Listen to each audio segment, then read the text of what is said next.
Olá meus amigos, bem-vindos a esse canal. Eu hoje vou analisar uma figura polêmica no meio do esoterismo e da religiosidade, que é o Baphomet, uma imagem hieroglífica que aparece na obra Dogma e Ritual da Alta Magia do Eliphas Levi. Se você ficou um pouco espantado ao ver a figura nesse tamanho, imagine a mulher da gráfica que teve que imprimir para mim. Então aqui a gente tem uma figura nada convidativa, temos aqui um andrógeno com cabeça de bode, né, que mete medo mesmo nos curiosos e em religiosos, mas apesar de toda bestialidade da figura, ela não foi usada por Levi de forma anticristã. Ela é sim uma imagem que é utilizada por grupos contraculturais de forma anticristã, né? Então essa figura ela já foi muito satanizada em alguns grupos, importante falar. Eles fazem normalmente a sutil modificação de pegarem a estrela de 5 pontas, que é inclinada para cima, eles invertem e colocam para baixo, tá? Mas em Levi, Baphomet é a síntese da sua filosofia mágica.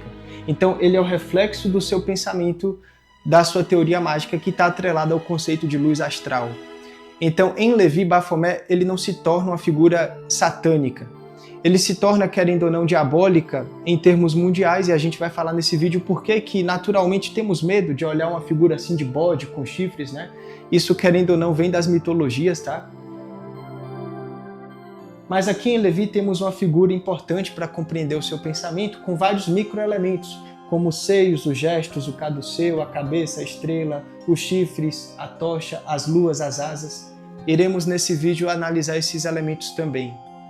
Então, temos na obra Dogma e Ritual da Alta Magia um livro de magia cerimonialista, publicado ali por volta de 1855, um livro muito magnetístico, mas que se afastou do mesmerismo e se aproximou da alquimia. Então Baphomet também ele é o símbolo alquímico. Como vocês podem ver o cenário aqui, eu estou fazendo uma destilação de água simples para convidar vocês, inclusive, para o nosso estudo aprofundado de alquimia. Se você quiser realizar, dê uma olhada no nosso site, portalespiritualidade.com, veja ali o cronograma desse nosso curso de alquimia prática que a gente realiza. Então vamos começar a analisar o nosso Baphomet. Vamos para uma vinheta rápida, depois voltamos aqui para o nosso estudo.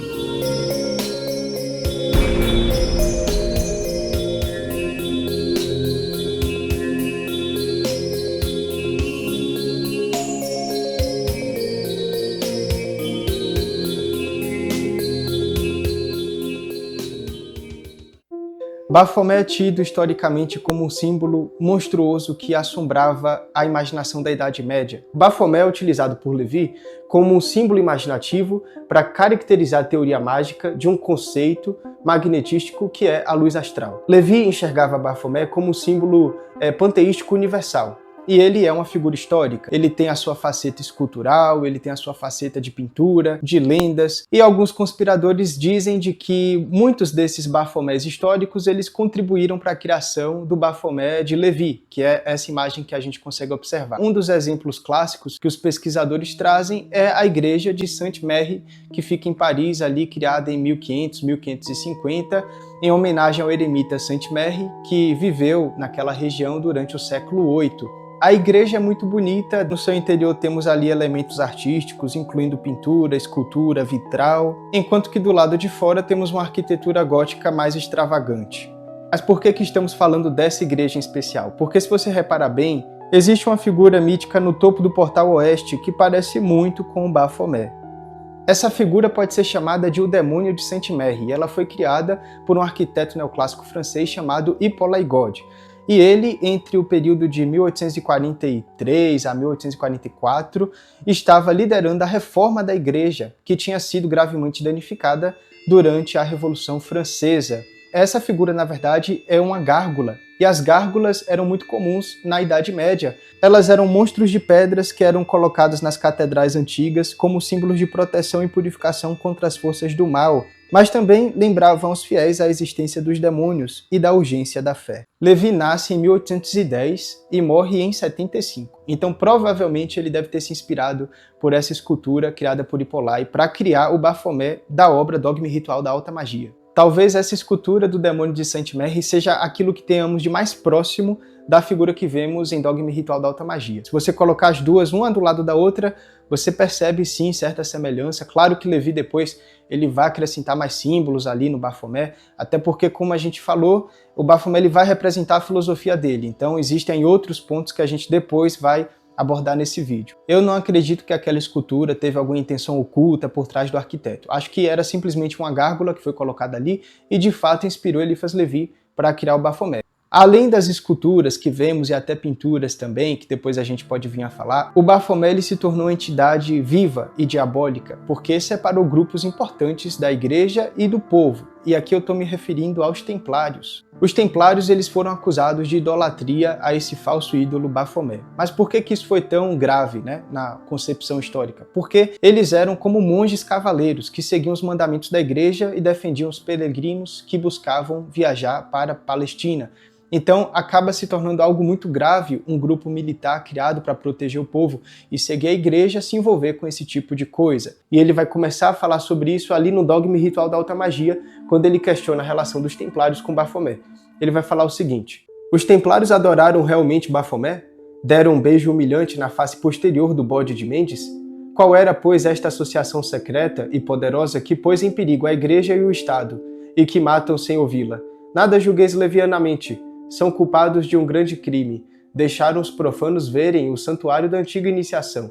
Colheram ainda uma vez e repartiram entre si para tornarem-se assim senhores do mundo, os frutos da ciência do bem e do mal.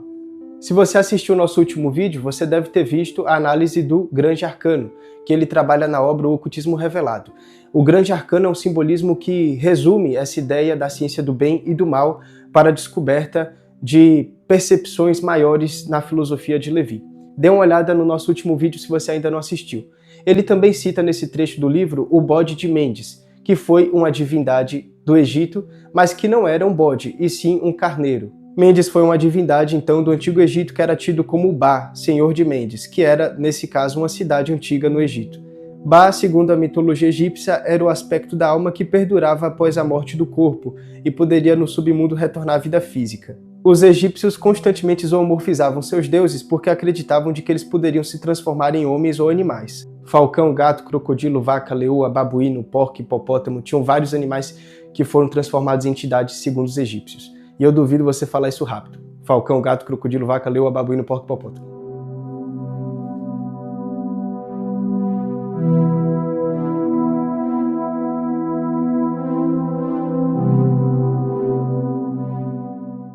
Daremos então uma breve pausa na parte histórica para começar a análise do Baphomet do Eliphas Levi. Eu quero que vocês prestem atenção na região superior do desenho. Observe então os dois chifres que vão se fechar com a ponta aqui da barba. Isso vai formar o desenho do signo de Áries. E se a gente colocar um pouco mais aqui a figura no centro, você vai ver um círculo que vai se fechar aqui com as asas abertas, formando o desenho do signo de Touro.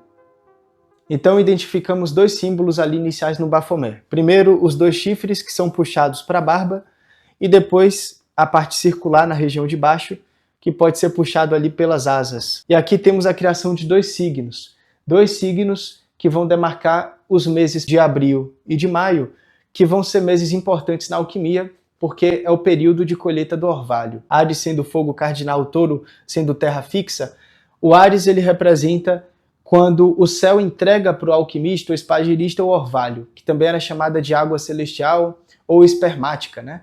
E o Touro representa quando a matéria, quando a terra, ela recebe o nitro do céu, que era também tido como espírito universal. Então, o orvalho, que é aquilo que umedece a relva na atmosfera noturna, ele representa um veículo para o espírito universal ser propagado na matéria. O espagirista, ele monta vários lençóis e de madrugada acorda para colher e torcer normalmente junto com a companhia esse orvalho em vários galões, leva esse orvalho para casa, destila esses galões, tá? Para depois ele pegar o que os antigos chamavam de sal precioso. Então ele vai colhendo a borra desse orvalho e vai pegando ali depois o sal precioso. É interessante de que algumas gravuras alquímicas, quando colocavam a exposição da colheita do orvalho, sempre destacavam os dois animais, o carneiro e o touro, nas plantações. Na prática, é importante colher o orvalho quando o solo não estiver excessivamente seco. Tem que estar sempre ocorrendo uma chuva para molhar o solo. É o que a gente chama de pluviosidade mediana ou alta, porque senão você pega impurezas desse orvalho. De volta então à imagem do Bafomé, nós temos mais 2 pontos do simbolismo alquímico que é importante destacar. Os braços dele com a assinatura solver e coagular. Temos nesse daqui o coagular, sendo apontado para baixo com o gesto, dos 2 dedos apontado para baixo. E nesse daqui nós temos o solver, apontado para cima. Aquilo que nós chamamos de espagiria, ou a química artesanal, ou a alquimia prática, ela representa o universo e as operações universais acontecendo no mundo em miniatura, na vidraria, pelo menos no reino vegetal. Então, nós temos nessa imagem do solve et coagula, que eu acho que todo mundo aqui já deve ter escutado essa frase, o processo de você manipular a matéria, cristalizando ela ou sublimando, rarificando essa matéria. Então, o solve et coagula, aqui na alquimia, ele vai representar o seguinte: essa ideia de coagular é o processo de você cristalizar, de você trazer consistência, certo? Aos líquidos. Então a coagulação é aquilo que dá consistência aos líquidos, que na parte prática é quando nós frustramos a matéria e aí reduzimos ela a cinzas na calcinação e depois reduzimos essas cinzas ao sal sales, que no reino vegetal é utilizado depois no primeiro C, que é o que popularmente o pessoal chama de quintessência, E ao solver, o ato de você solver, é um processo basicamente ligado à tornada daquele material sutil.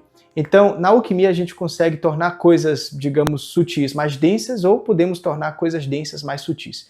Só que o Bafomé, além de refletir esse símbolo alquímico, ele também é um símbolo mágico. Então a magia, ela está ligada a esse processo. O mago é aquele que consegue coagular qualquer coisa para a sua realidade, o que ele deseja atrair, ele atrai, e aquilo que ele quer, digamos, rarificar, ele também consegue. Então ele entrega força a algo e ele enfraquece algo também na sua vida, no seu contexto de vida. Lembrando que, para mim, magia é um diálogo ontológico em algum nível, ou seja, é a conexão do magista com seres em graus ontológicos diferenciados a depender do trabalho que você esteja fazendo, se você segue algum grimório, alguma coisa desse tipo. Então, o Bafomé, ele representa também esse processo da operação mágica acontecendo, a operação mágica viva, digamos assim.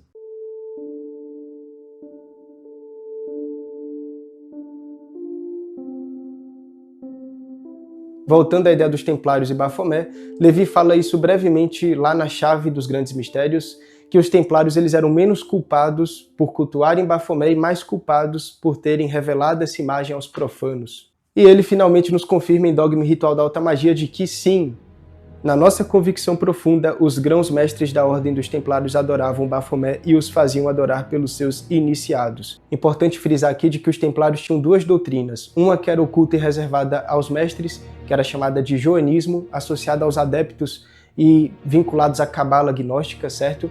E a outra que era pública, que era a doutrina católica romana. Ainda em Dogma e Ritual, Levi fala de que aqueles iniciados que contemplam o emblema de Bafomé o enxergam como um mistério cósmico e não como uma figura diabólica. Então aqueles que são adeptos e observam Bafomé não estão vendo ali o diabo, mas estão vendo, por exemplo, como ele diz, o Deus de Platão, Spinoza, Lamartine, o Deus dos gnósticos primitivos, dos místicos neoplatônicos, dos teurgistas das escolas de Alexandria, das modernas escolas de filosofia, e ele faz uma referência também ao Deus Pan da mitologia. Muitas pessoas olham para Bafomé e não veem nada além do próprio diabo, certo? Como diz Levi, o fantasma de todos os espantos, o dragão de todas as teogonias, a grande besta da Idade Média. Mas quando você observa os conceitos e a filosofia por trás do que Levi queria trabalhar no Bafomé, aí você começa a expandir a sua concepção sobre ele. Então existe o estereótipo satânico que persegue a figura de Bafomé, isso é fato. O que Levi busca fazer na sua filosofia é tentar de alguma maneira quebrar com esse clichê para mostrar Bafomé mais como um conceito universal do que como uma imagem diabólica fixa que seria a projeção das nossas sombras. Chegamos em uma etapa do vídeo que não dá mais para falar de Bafomé sem antes entender a filosofia de Levi e o porquê que ele fez essa filosofia. Então vamos entender Bafomé como um conceito projetado no pensamento leviniano.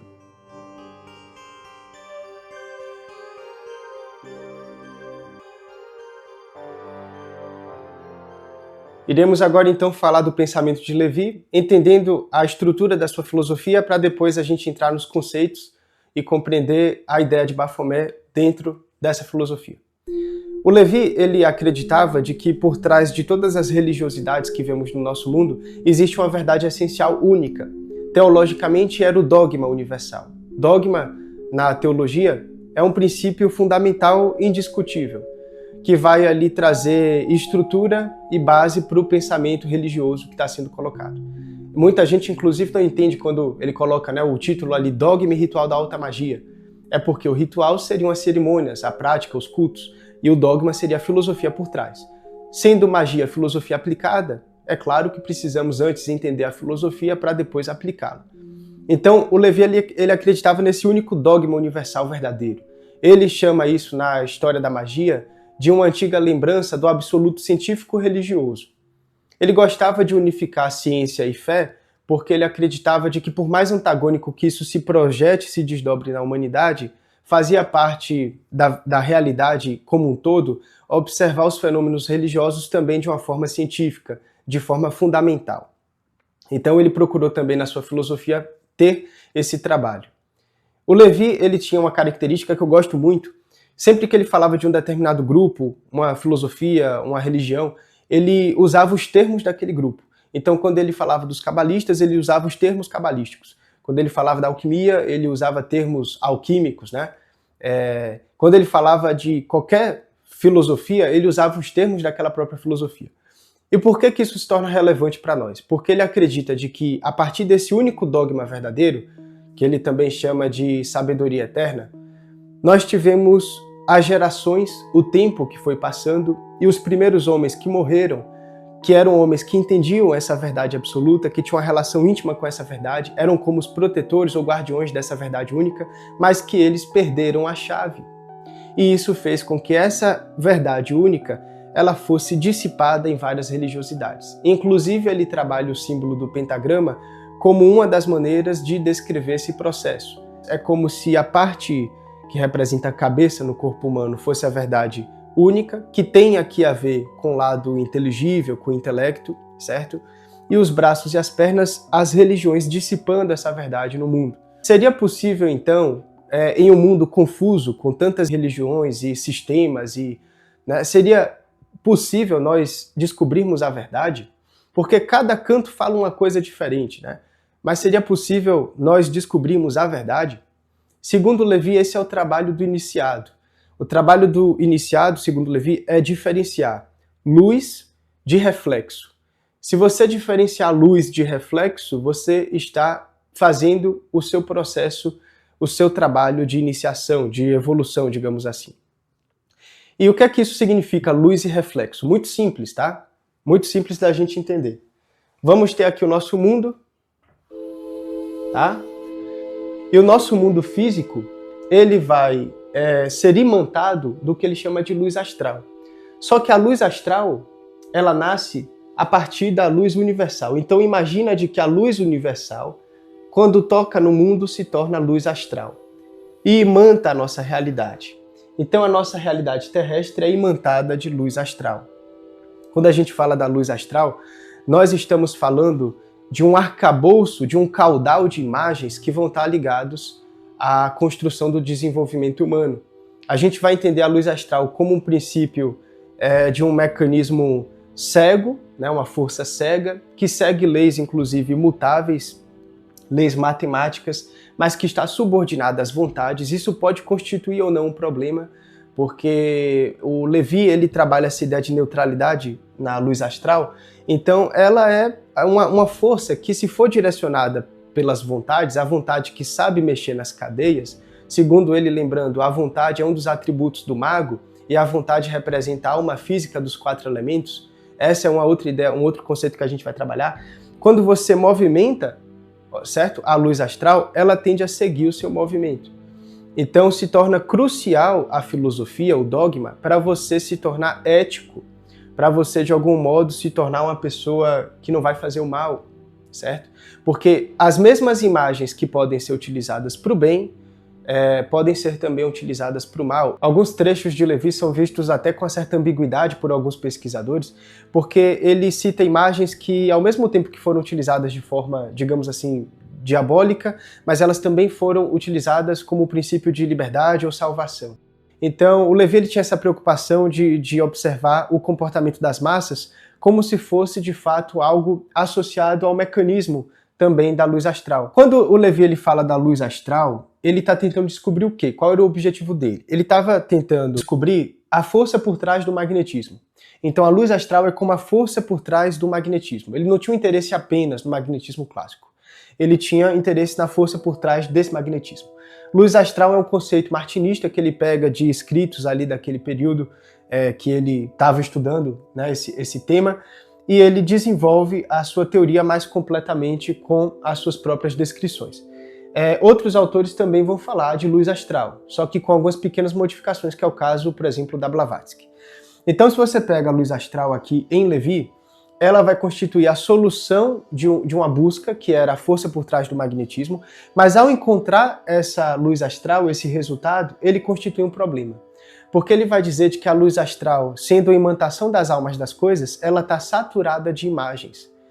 Então, quando a gente fala que o trabalho do iniciado é separar reflexo de luz, o que é que temos que fazer? Temos que entender de que quando olhamos qualquer coisa na nossa realidade, nós não estamos vendo a coisa em si. E isso tem a ver com a filosofia de Platão também, que Levi bebia bastante.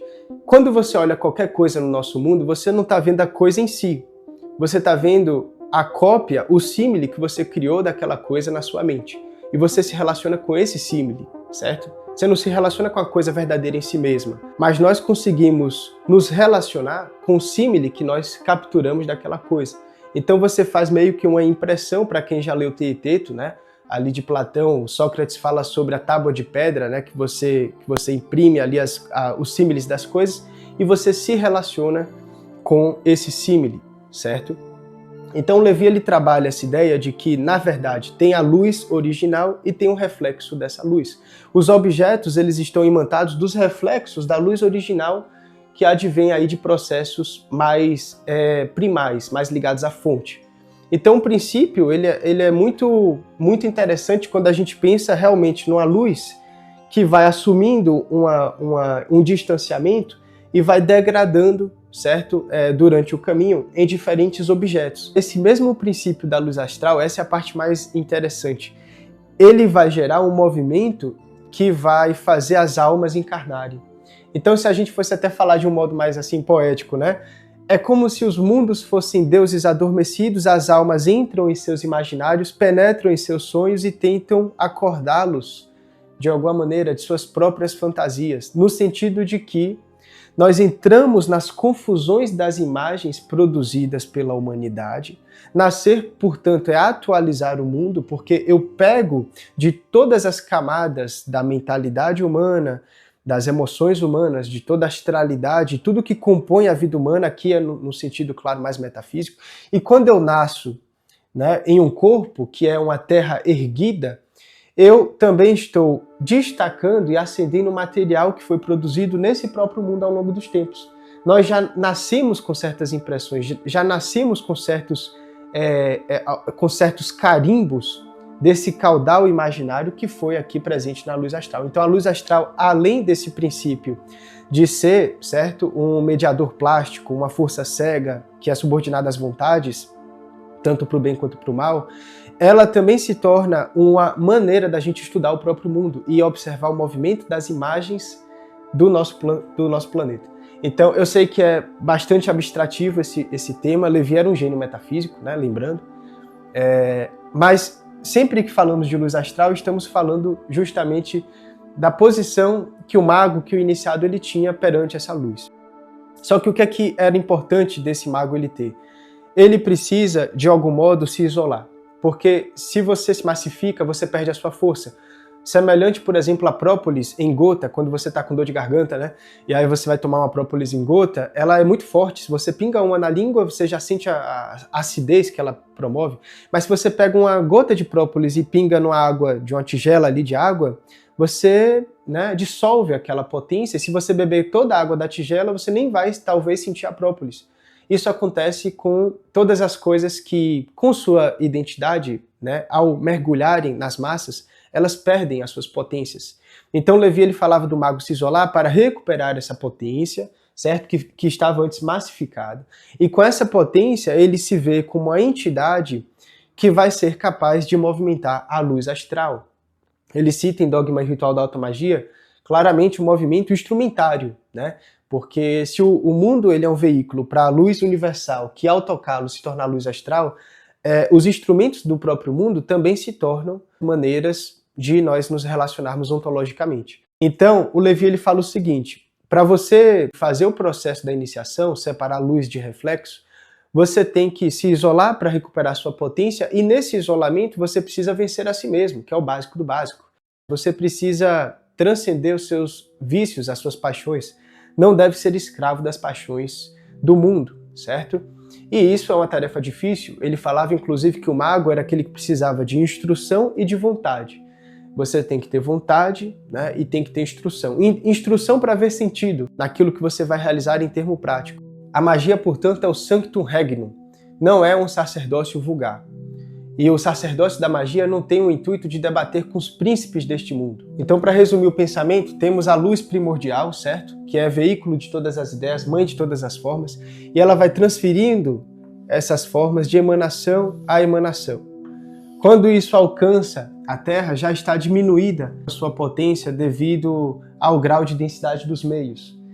E o processo de nós entendermos que a luz astral ela está saturada de várias imagens, representa de que isso é interpretativo no nosso diáfano, que é um termo cabalístico para representar a imaginação. Imaginação, lembrando, é uma ferramenta exclusiva da magia, tá? Segundo Eliphas Levi. Isso foi muito debatido também entre os teurgistas. Então existem os raios diretos, que são as coisas mais profundas, existem as imagens do mundo, certo? E a confusão que isso gera. Porque, como a gente viu, a luz astral saturada de imagens de diversas ordens e graus, temos que diferenciar aquilo que é verdadeiro daquilo que é falso. Essa confusão entre o raio direto e os seus reflexos, o Levi ilustra naquela ideia do Santo Antônio, na sua tentação, que representa esse caos que vivemos, às vezes, projetados no mundo.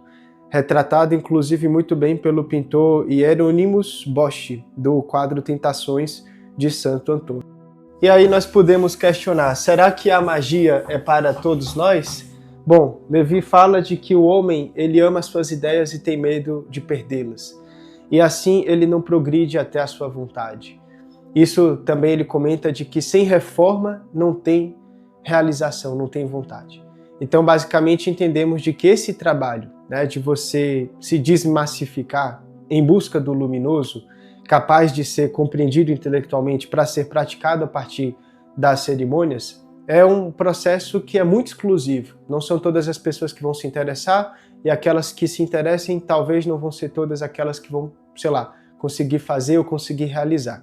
Lembrando que aqui estamos falando de uma filosofia, estamos falando das ideias de um pensador, né, que já morreu, que teve ali suas falhas, que teve ali suas conquistas.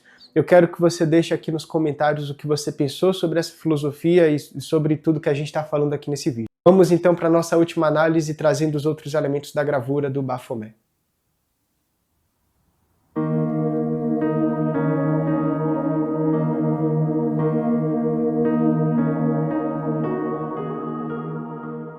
Estamos aqui então mais uma vez com a gravura de Baphomet. Vamos começar analisando a cabeça, que talvez seja a parte que mais chama a atenção na imagem. Aqui temos uma cabeça de bode, e segundo Eliphas Levi, isso representaria o reino material, as expiações que as almas elas precisam enfrentar em seus corpos durante a purificação. Então, na purificação, as almas elas precisam entrar em contato com a matéria para conseguirem ascender até Deus. Deus aqui na figura, ou melhor, o mais próximo de Deus seria a tocha, que representa a vida divina, a sabedoria eterna e a inteligência divina. Aqui a gente pode associar com o conceito também de luz divina, que seria a luz primordial, para dar espaço à luz universal e à luz astral. Então a luz divina, ou a vida eterna, a sabedoria eterna de Deus, ela está acima da cabeça do bode e ela está acima também do pentagrama. O pentagrama ele vai representar o microcosmos, representa o próprio ser humano. Aqui, nesse caso, já que temos um pentagrama direcionado para cima, então representa o esforço humano, intelectual, de revelar a luz divina. É como se a figura representasse nessa parte a revelação divina, conforme os esforços humanos na matéria. Então temos essa ideia do bode sendo a matéria, a corporeidade, o ser humano tendo que de alguma maneira se esforçar para erguer essa matéria, e aqui em cima temos a tocha, que é a luz divina. Nós temos também os braços do Baphomet e os seios, que como vocês podem ver são humanoides, então isso representa de que a obra acontece na condição humana e de que todo o processo ele também é muito santificador, ele é muito sutil. Apesar do bode ele transparecer esse lado animalesco, até horrendo, como diz Levi, mas os braços humanos, eles representam algo ligado ao toque do ser humano, algo mais sutil. Então temos aí a obra que deve acontecer na matéria. É o contato com a matéria que dá origem à obra alquímica e dá origem à revelação divina, certo? Nós temos duas luas na gravura, essa lua na região superior e essa outra lua na região inferior. Perceba de que o Baphomet ele está apontando para cada uma das luas, e as luas representam aspectos de reinos opostos, o reino que fala sobre a misericórdia, o reino superior, e o reino que fala sobre a justiça, ou os reinos mais inferiores. Duas faces da mesma moeda em relação ao jogo material. O fato do Baphomet estar apontando para as duas indica aí a ciclicidade do processo de uma vida humana, os altos e baixos, enfim. Temos aqui também o caduceu do Hermes, que foi colocado no lugar do órgão gerador, indicando a vida eterna. E essa vida eterna, ela transcende as oposições, as polaridades, que são aqui as serpentes, dentro do círculo, que representa a vida material, o mundo geracional, na qual a alma está inserida, né? Semeada pelo demiurgo, se fôssemos ver na visão platônica. Então temos aqui a transcendência, querendo ou não, ou o destaque da inteligência, que neutraliza as polaridades no reino geracional. Temos aqui as asas, que trazem para a figura uma condição alada, e essas asas representam o seu aspecto sublimador, o seu aspecto alado, que busca também transcender as condições da vida física. Apesar de que Levi ele comenta de que essa figura ela não é nem muito alta nem muito baixa. Ela é justamente a representação do equilíbrio cósmico, das forças materiais e espirituais. Porque mesmo que tenhamos aqui as asas, nós tenhamos também aqui a cabeça do bode, que nos puxa para baixo. Então temos o bode que nos puxaria para baixo nesse caso, e temos as asas que buscam a ascensão e o contato, lembrando, com a vida divina. Então é isso, meus caros, espero que vocês tenham gostado desse nosso vídeo. É claro que aqui faltou muita informação ainda, tanto da parte histórica quanto da filosofia de Levi, mas eu acredito que ficou um vídeo organizado, ficou um vídeo sistemático. Coloque aqui embaixo nos comentários o que é que vocês acharam, quais as opiniões de vocês. E é isso, nos vemos no nosso próximo vídeo. Valeu!